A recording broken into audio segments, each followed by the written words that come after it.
Welcome to the Team Lawson channel. I'm Theresa. I'm Mike. And we're millennials and we're making it.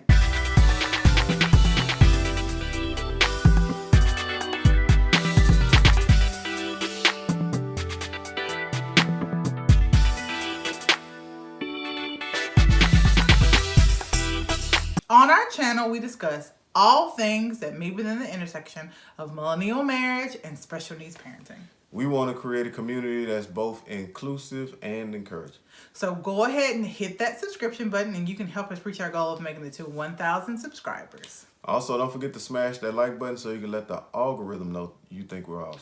So, what are we talking about? What are we talking about? What they don't tell you. Okay, so we're going to talk about autism today and what the community of autism and messaging and marketing of information about autism doesn't really talk about. You good?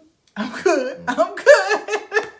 So, we have a daughter. She is 8. She is autistic. We found out when she was 4. She had just turned 4, just after her 4th birthday. We found out, we got an official diagnosis and started therapy really shortly after then. And so that is what our life has been for the past 4 years. As she has gotten older, we noticed that there are just things that are not discussed and like getting resources for is difficult. Okay, so I'm gonna let you go first. All right, so the things they don't tell you, you know, how difficult it is to, first off, you got to get through all these therapies. You got to get your child all these therapies. Then there's school.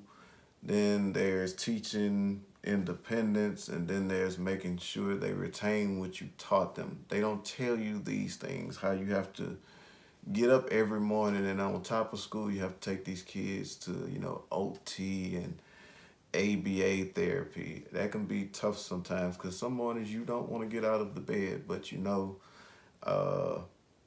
it's to help your child. So that can be tough on top of getting them to school. What? I said something wrong? No, I was just going to say that you said this when we were talking about it before. They tell you all the stuff that you need to do.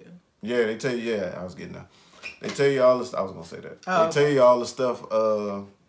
Like, hey, you should get your child in this, this, and this, but they don't tell you, how tough it is to have to do it consistently. Yeah.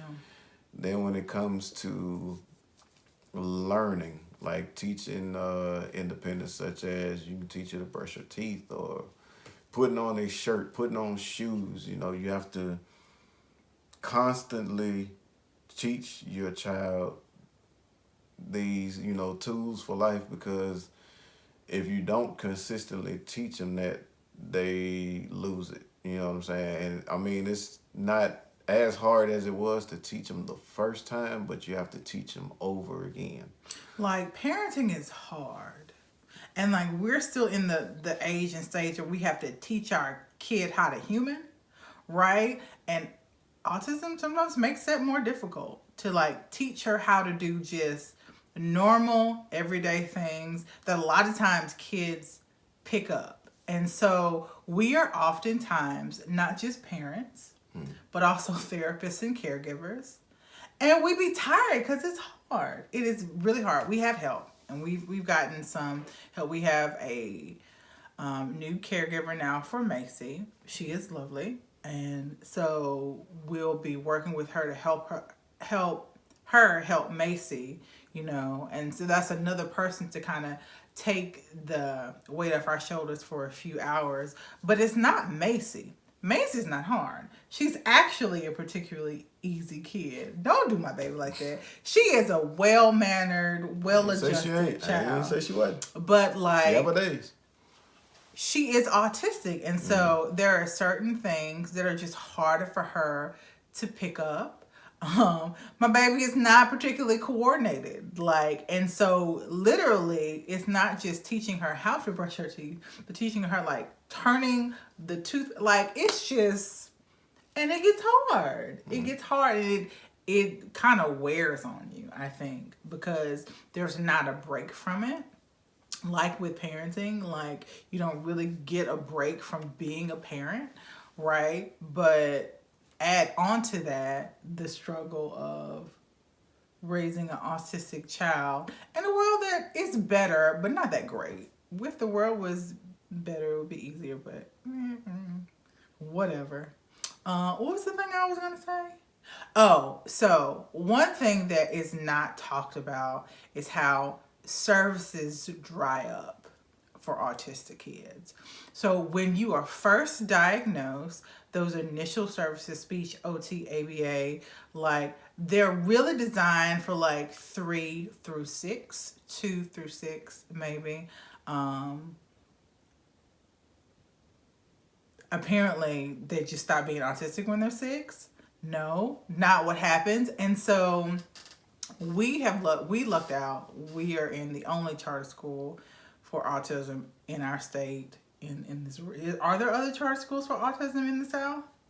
I have no idea. And so most Well, they of got a lot the of centers. most of the all day centers, do they? I don't think they do. Not for They got a children few past centers. 6. I mean, I don't know age range, but I know Yeah, they got normally it's different. at first grade. So Yeah. 6 or maybe 7. I don't know what first grade is. Our kid doesn't do grades the same. So I don't really keep up with that. But 7 is first grade, right? I don't know. I was 5 in first grade. No lie. So after that, right? And so thankfully we are in a place where she's 8 now and she's still in an all-day program specifically for children with autism. But if we did not have this all-day program for our 8-year-old, it would be school. And finding a school that would allow push in ABA. And I say allow, it's so frustrating because it is state law in the state of Louisiana that principals have to allow ABA therapists to come to the school, but there's still a lot of pushback. And there are schools who are notoriously, I don't even want to say difficult. They're just like, no, they can't come here because of privacy for the other kids. Forget the child with autism and the actual services that are education that you're supposed to be providing. I got mad. Let me calm down because I'm in a good spot. I am okay. But like the idea that there are so many other parents in this state and in this country that are dealing with the exact same thing right now infuriates me. Like school systems that are basically intolerant for children who aren't neurotypical. And so there are services for adults, and then I'm aware of them. Many people aren't aware of, but they're there. And there are services for little kids, a plethora of them. You may have to do a waiting list. You will almost always have to do a waiting list, but they're there. And then you have like 7, 8 through 18 when they're supposed to be in school, and it's making sure those kids get those services. And I'm not talking about private school, because there is a private school that she could go to if we were balling like that, but most people aren't. Like, I can't pay college tuition for my 3rd grader. I just can't do that, and most people can't, right? And so there's just, well, what you gonna do? We actually, thankfully, Macy's got into, there were 2 charter schools in our area that aren't specifically for children with autism, but they do accommodate and have programs. And I don't mean just like accommodate, like they really do. One has an actual program. The one that she was accepted to has an actual program for kids with autism and special needs in their school, and it's still geared towards college graduation. Like, we're trying to get high school graduates and college acceptance letters from all of our kids in school. And that's amazing. That's one. The other one is more accommodating.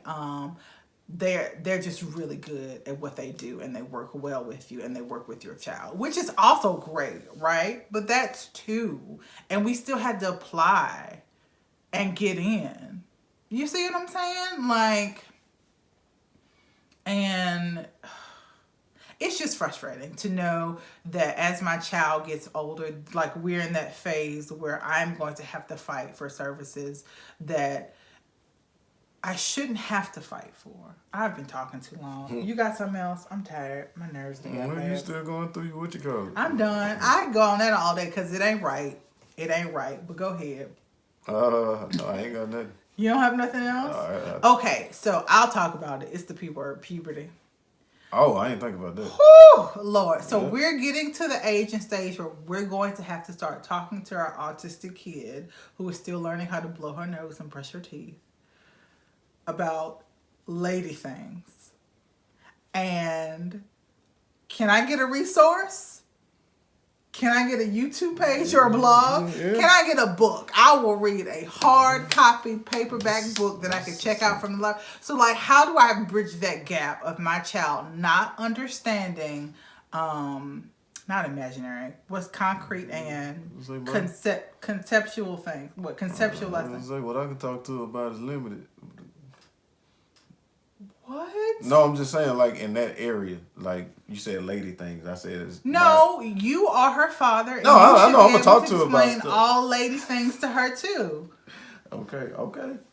Don't make me start fussing about how dads should be a part of that talk, too, with their girls and their boys. I'm not saying it shouldn't be. I'm not saying that at all. And if you don't have the information, we need to get it for you, too. I mean, I have some like, I can tell her about, like, I can explain to her birds and bees, body changing, and I can explain that to her, but, like, I need to be able to explain it to a way that my autistic child can understand it. And I have no idea how to do that. She'll get to a point where she do. She'll I mean, but how much struggling are we going to have to do to get there, babe? Whenever I think about it, I'm overwhelmed. I was like, I don't even know where to start. This is a plea for help. If you are watching this and you know where I can start, please put it down below in the comments. I am not joking. I have no idea what to do. And I understand that all parents... I think I know somebody who can help with that. Who? Don't tell me. I ain't gonna say her name. Tell me later. But, like, I know my child and I know puberty. And I'm, like, trying to translate puberty and body changes to my child in a way that she can understand in a time frame that is appropriate for her, because I think eventually she would all understand all of this, but I don't want it to be her understanding to come after it all happens to her body. You see what I'm saying? I don't want her to go through puberty and then finally be a place where she can understand puberty. Like, that would be awful. I think starting a period is awful. I think one of the most helpful things for me as a little girl that I can remember is I had that 5th grade class that talked about a period before I had my period. And so I knew what it was supposed to look like. I knew how it was supposed to start. I knew that it wasn't always going to be regular. Like, I knew all that, and so I wasn't totally freaked out, right? Being able to understand that. And, like, I want that for her. I want her to be able to understand the body before it starts going freaky crazy on her. She'll get there. She'll probably get it. So, dead serious. If you got some. Because what I haven't learned, like, what I have noticed in the autism community, my husband is not really active in the autism community online. I am. It's not always to my benefit because it's pretty toxic. And I guess that's another thing we should talk about. But, like, puberty, like, not only is it not discussed, but it's frowned upon to even be asked about. Like, even in a generic sense, like, what are the options for my child? And, like, yeah, I could go to her pediatrician for, like, but, like, that's to help me, not to help her. Like, I want her to be able to understand what's happening to her body. I mean, we'll get there. We'll get there. I mean, we just got to teach as much as we can. That's all, try to help her understand. I'm just praying, like, she doesn't start her cycle till she's, like, 14. That's not going to happen. That's not going to happen. Like, I figure we got 2.5 good years before it's ground zero go time. And, like, I just don't know how to get to where we need to be in those 2.5 years. So, help. Anything else? Nope. Nothing else? You sure? No bother. You're going to think of something after we finish recording, but whatever. Close it out, hon. All right, don't forget to smash that like and subscribe button. Tell your friends and your family about us. Thank you so much for watching, and we'll see you in the next video. God bless you.